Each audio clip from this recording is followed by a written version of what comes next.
نحمدہ ونصلی علی رسولہ الکریم اعوذ باللہ من الشیطان الرجیم بسم اللہ الرحمن الرحیم۔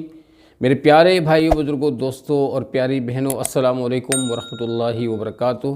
سدا خوش رہیں اور ہمیشہ پھولوں کی طرح مسکراتے رہیں، آمین ثم آمین۔ دوستو، آج کی اس مشکل گھڑی میں کہ ہر طرف نفسا نفسی ہے، بڑا ہے چھوٹا ہے، بیٹا ہے یا بیٹی ہے، بھائی ہے یا بہن ہے، دوستو ہر بندہ اپنے نفس و نفسی میں پھنسا ہوا ہے اور مختلف مشکلات سے دو چار ہے۔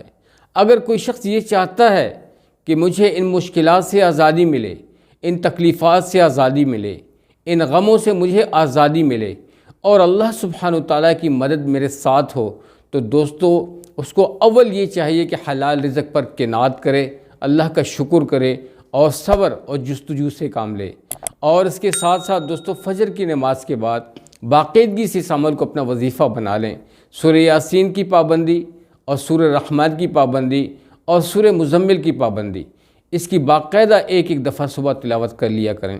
اور دوستو اسی طرح مغرب کی نماز کے بعد جب آپ لوگ اپنے معمول کے وظائف سے فارغ ہو جاتے ہیں تو سورہ الف لام میم سجدہ جو کہ 21ویں پارے میں ہے، اس کی باقاعدہ تلاوت کیجئے۔ اور اس کے بعد دوستو سورہ واقعہ جو 27ویں پارے میں ہے، اس کی بھی باقاعدہ تلاوت کیجئے۔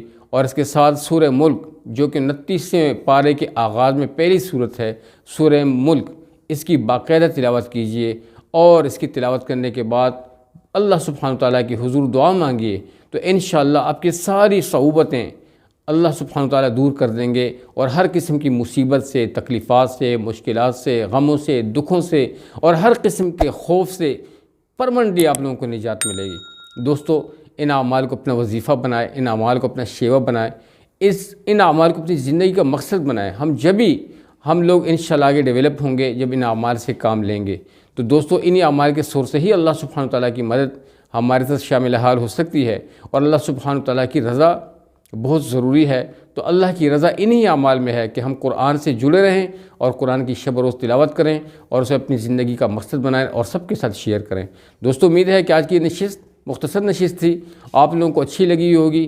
ضرور سب کے ساتھ شیئر کریں، سب کو بتائیں تاکہ سب لوگ انہی اعمال کو اپنا معمول بنائیں اور آگے بڑھتے رہیں اور ہر قسم کی آفات، بلیات، تکلیفات، مصیبتوں سے ہمیشہ کے لیے نجات پائیں اور پرسکون لائف گزاریں، آمین ثم آمین۔ اب تک کے لیے اتنا ہی، اجازت چاہتا ہوں۔ السلام علیکم ورحمۃ اللہ وبرکاتہ۔